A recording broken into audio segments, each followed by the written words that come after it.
This is America Daily, bringing you the best in truthful news updates and in-depth reports happening now. Welcome to America Daily. I'm Jessica Beatty. On today's show, we discuss Hunter Biden's business dealings in China, developments in Hong Kong, and what to watch for in the partial U.S. China trade deal. Hunter Biden defended his foreign business dealings on Tuesday during an interview with ABC News. You didn't have any extensive knowledge about natural gas or Ukraine itself, though? No, but I think that I had as much knowledge as anybody else that was on the board, if not more. In the list that you gave me of the reasons why you're on that board, you did not list the fact that you were the son of the vice president. Of course, yeah. No. What role do you think that played?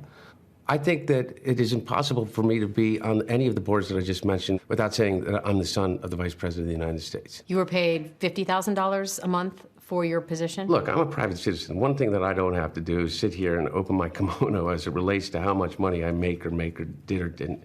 But it's all been reported. If your last name wasn't Biden, do you think you would have been asked to be on the board of Burisma? I don't know. Probably not. I don't think that there's a lot of things that would have happened in my life that if my last name wasn't Biden. The spotlight is still on former Vice President Joe Biden's son, Hunter Biden, but now it's back to his dealings with the Chinese Communist government. In 2013, Hunter Biden traveled with his father to China on Air Force Two. Joe Biden was vice president at the time, and he spoke to the Chinese leader during that visit. 10 days later, Hunter Biden's firm got a $1.5 billion sweetheart deal with the Chinese government's bank. Critics have said that Hunter Biden is trading his name for business deals and that he wasn't qualified for the position. Peter Schweitzer wrote that even if Hunter Biden's claim is true that he hasn't made any money from the deal, the potential payouts are significant. Today we have China expert Sean Lin here to discuss these issues. Sean, thanks for joining us. It's my pleasure. So I wanted to ask you about Hunter Biden's business dealings in China. He recently announced that he is stepping down from the board of the China-backed investment fund, but he might still hold millions of dollars of value in the company. What are your thoughts about this? Yeah, the most recent news is about Hunter Biden step up the board for the BHR investment fund. This BHR, in Chinese, we call it Bohai Huamei. It's a large investment fund with major shareholders from state-run enterprises. And it's basically SOE. It's a state-owned entity, state-owned enterprises. So it's a SOE basically, but it disguises itself as an investment fund. And in the past 10 years, they make big deals for bringing Chinese money out of China to invest in different major corporations, including some of the automobile supply companies in the U.S. So it's very interesting because Chinese government usually control how much money that can be leave China to invest in foreign markets. And this BHR investment fund can have this leverage to do it. So it definitely had the special support from the Chinese government.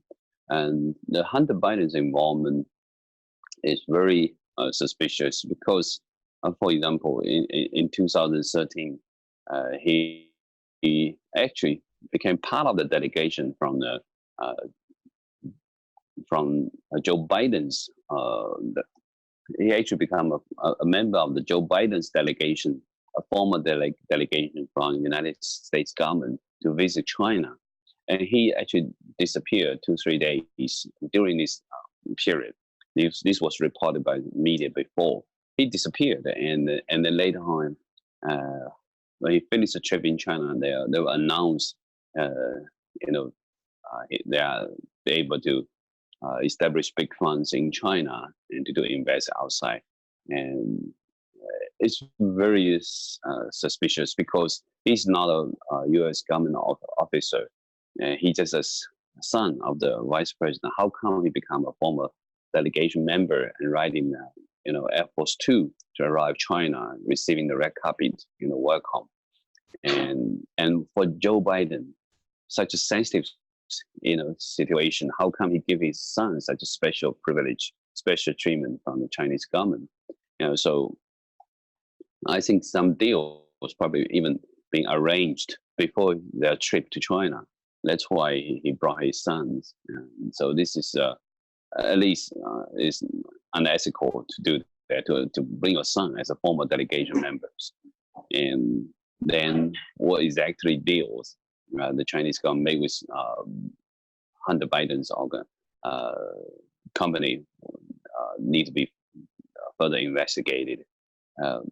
Because as a board member, he only owns like 10% of these companies' share. That's only small part of money. The key is that these BHR, they manage large amount of funds. I saw reports about 12 billion funds being managed by BHR. So what people can see on the surface is a small part of the money that's being, involved in the different transactions. So that's why I think it definitely is a case worth investigation. And the timing that Hunter Biden resigned from this board of BHR investment fund also showing it. This thing's questionable. If totally legit, if this thing is totally legit and also not violating any U.S. policy or ethic rules, he doesn't have to resign. And it's very interesting when the news about potential investigation of BHR and Hunter Biden's involvement, as well as Biden's involvement with Chinese government being released on the news, the BHR board quickly take down Biden's photos from their website. And so I think they themselves know there's something wrong. They try to pay a low tone, and Biden resigned. But Biden didn't say he set up his stocks from his company. But he's still engaged. He's not in the board, but he's still involved. And also, this company, he's working with the son from former Secretary of State. That's Christopher Haynes. That's son of the John Kerry. So it's easily to become a power, and it's easy to become a game for joint operation of power and money. So that's why I think in this case warrants further investigation.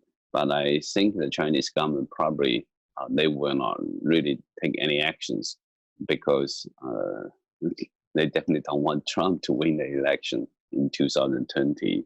And Biden has been the one who, do favors for China. So even though the Trump administration called for support from China to investigate this case, I don't think what happened. But this also showcase the problem with Biden's family. So that's why I think it's very interesting cases, but probably hard to move forward. Coming up, Hong Kong protests and increasing police brutality.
Welcome back. We have China expert Sean Lin here with us. So Sean, the Hong Kong protests haven't let up at all. I wondered if you could give us an update about what happened this weekend. So past weekend, there are actually a lot more protests spread out through Hong Kong for all the 18 districts in Hong Kong. There are different protests, and there are themes probably people are not too familiar with, because it emphasizing that the unification for the two forces in Hong Kong. Let me say in this way, because it's very important, because people remember the 2 million march. But actually, in Hong Kong, there are people who promote rational, peaceful, non-confrontational protest, and there are also different groups that are maybe more aggressive, who are more aggressive in the resistance against the Hong Kong government and the Chinese Communist Party. So the younger generation, the younger students, more or less, in Chinese we call it 勇武派. They are courageous and also strong in the protest. So these younger peoples now is more or less are the main forces in the front line against the police brutality, against the Hong Kong government. So, but it's very interesting.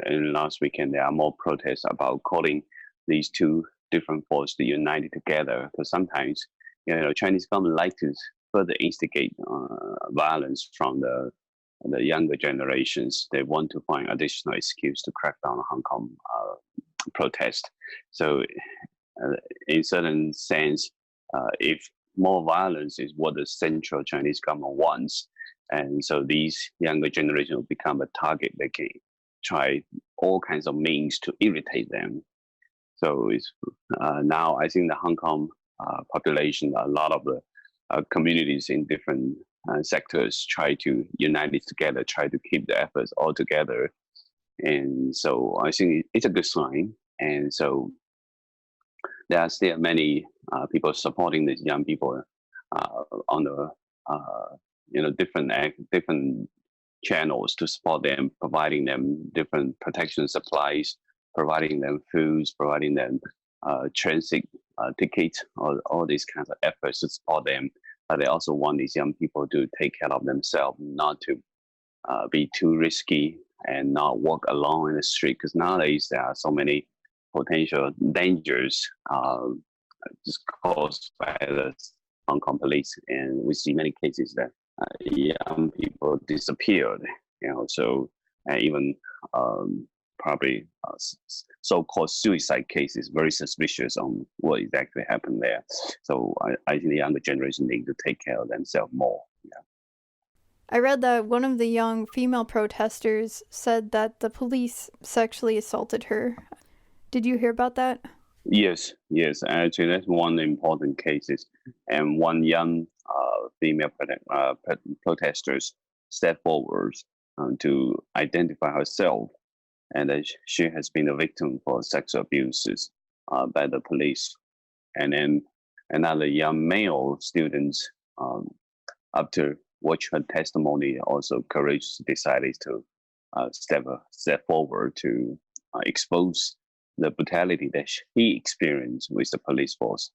So I think there's been two cases, and so it's very, very important that people to see what was the strategy the Chinese government or the Hong Kong government has been using against these young people.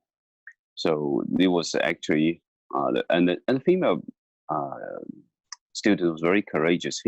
She exposed herself at a forum with the vice chancellor of her university, and so it's really a public demand for the school to respond to the police brutality. So I think she is a very courageous young student. And so the other one I mentioned is only 15-year-old high school student. So it's amazing. So many young people are so courageous in China, and they are so dedicated and persistent, and they've been doing these protests for months now, and they are facing huge sacrifice as well. And we know the strategy right now. Police has been arresting young people, whether you're unarmed, or whether you're wearing black or not. They can do it as long as they think you are suspicious. And there are videos also showing police snatching a lone young man onto a civilian vehicle. This is kind of like classical kidnap scenarios. So the police can act as a plainclothes police and further instigate the terrorists in Hong Kong. And we also see cases like a family of 3 with a toddler on the tricycle was warned by police for unlawful assembly. Right? It's kind of ridiculous, but police now just try to find different way to show their power to the Hong Kong community, try to scare people off the street. So I think it's in certain sense it will work effectively. So the police even have someone further call for stronger measures, more than just the mask ban on Twitter, on their post online. And so there are police actually try to be more aggressive, and the excessive use of force is now the norm. So when these riot police came out the street very frequently, and many of them probably from mainland China, so they will use all kinds of tactics they already frequently use in China against the mainland Chinese. And we also noticed they have incidents against journalists in Hong Kong. And one of the journalists was actually hit on the back of his head, even though he repeatedly tried to reveal his identity or announce his identity to the police. So, but he still got injured, and he was actually brought into the police station for 2 hours. And when he came out, he even has a broken rib. So I think all kinds of terrible abuse of police forces has been happened in Hong Kong. So I don't think Hong Kong right now don't have a fundamental human rights of freedom from fear. It's a very serious situation. It sounds like the police brutality in Hong Kong is much worse now than it was even a week or 2 ago. Yeah. So I think at the same time, this encouraging news is that Senator Ted Cruz from Texas and also Josh Hawley, a first-term senator from Missouri, both went to Hong Kong, and they meet with the protesters in Hong Kong, talk to them, encourage them, and also they also make public announcement to support Hong Kong protesters, and also ensuring them the Hong Kong human rights and democracy law, all these acts will be passed in Congress. So it's a very encouraging news in Hong Kong. And so I think these 2 senators make this a very important trip to Hong Kong, and it's further demonstrate the support from the U.S. Congress to the Hong Kong protesters for their fight for the freedom. Senator Hawley said on his Twitter, he said, sometimes a fate of a city actually represents the fate of a whole generation, the challenge of a whole generation. So he talked about 50 years ago, it was Berlin, and now it is Hong Kong. So the whole world of freedom is actually watching the Hong Kong people because they fight for their freedom and they stand with Hong Kong. So we are all Hong Kongers at this moment. So I think this is very encouraging because it's very interesting comparison, and kind of let people think, history repeated themselves. In Hong Kong is in between the freedoms societies and a strong dictatorship, and people been fighting in the front. And another contrast to all this is the NBA controversy and how they're even throwing fans out of games in the U.S. for bringing pro-Hong Kong signs and wearing pro-Hong Kong t-shirts. Could you comment on this?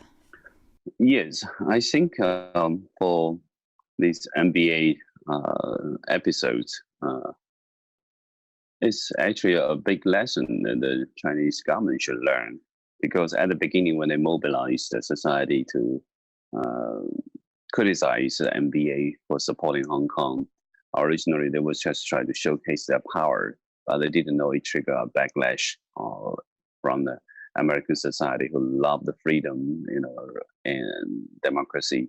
This is a very fundamental, I think, conflict between the value systems for the 2 societies. And so I think the NBA originally caught out to the pressure from Beijing very fast. But I think the very recent one's statement from the NBA manager, Shiver, actually repeat their support for fundamental value, and they mentioned the NBA don't want to engage in this political situation, and so actually very interesting. The Tencent, the major technical giants on China, they have a sports channel live streaming broadcasting NBA games. Last week they canceled the live broadcast on NBA games, but now just yesterday they quietly actually start to rebroadcast again. It's very interesting. I think they realize the sacrifice will be too big. But I think in American, just 1 week's instance about this NBA already trigger more people pay attention to this Hong Kong situation, and more people will step forward to support Hong Kong. So last Friday, I was in a rally in the Catholic University of America.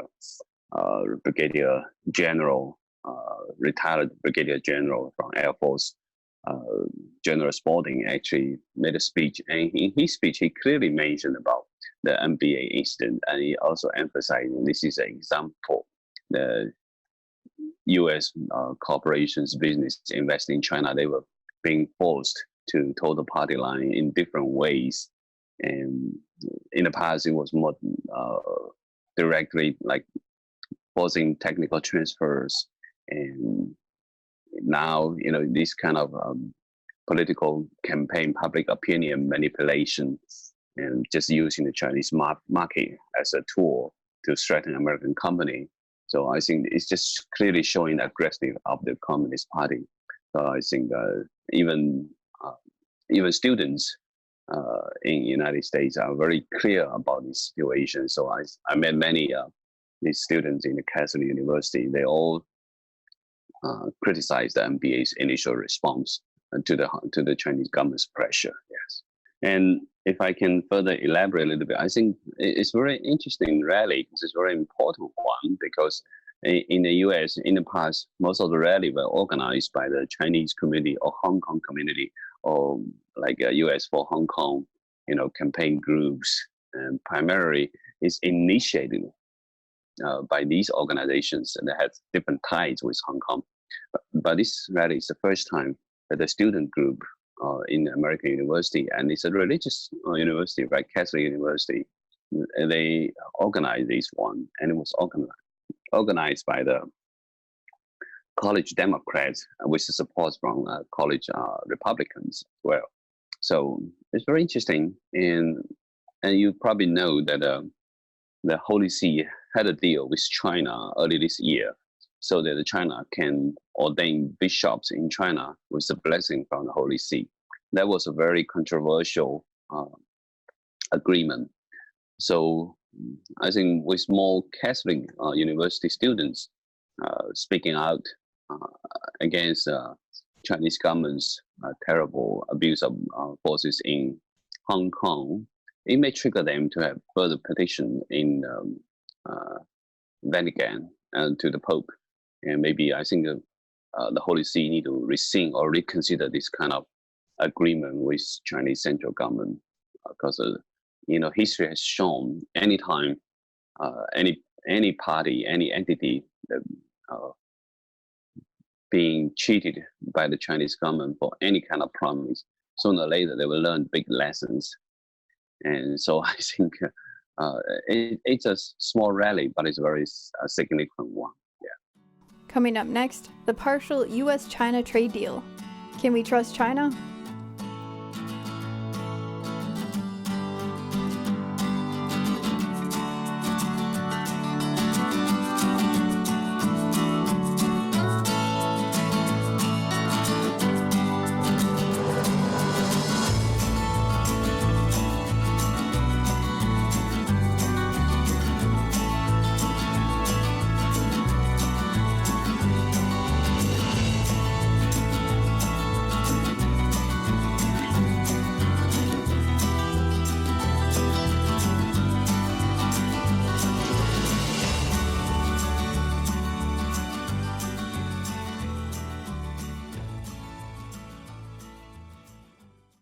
Last Friday, President Trump praised the new partial trade agreement with China, saying, quote, "There's never been a deal of this magnitude for the American farmer," end quote.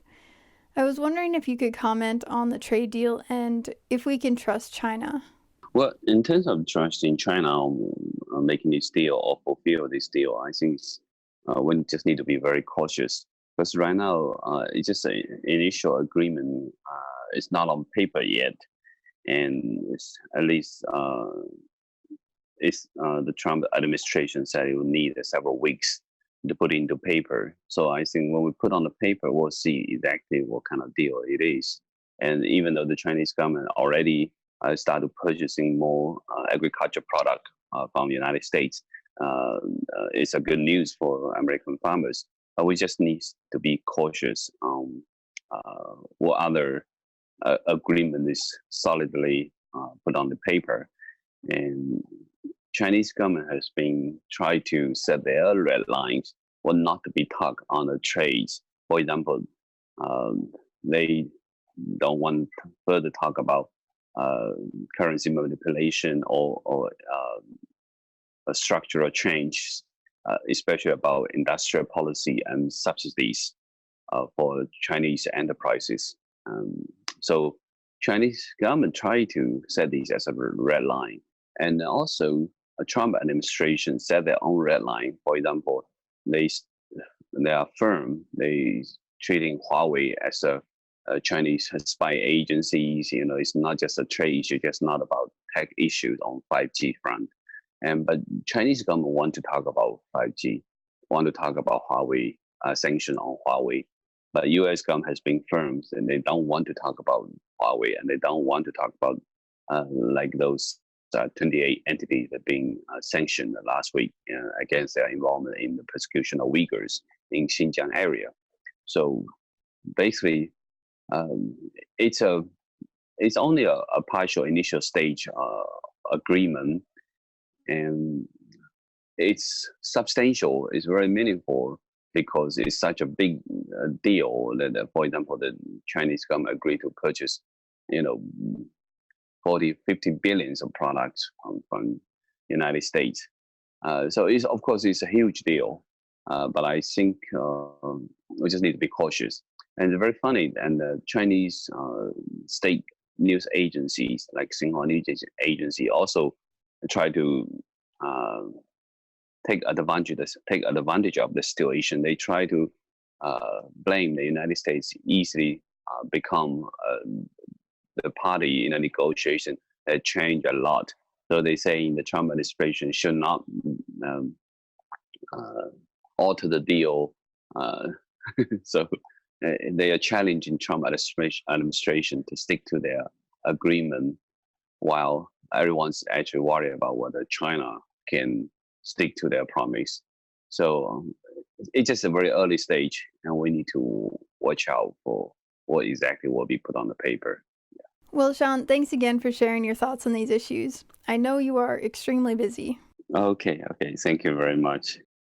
So, what do you think about Hunter Biden's business dealings with the Chinese government? And do you think it will affect Joe Biden's bid for presidency? You can let us know what you think on our Facebook page at AD Top Story of the Day. Once again, I'm Jessica Beatty. Thanks for listening to America Daily. Until next time. This is America Daily, bringing you the best in truthful news updates and in-depth reports happening now.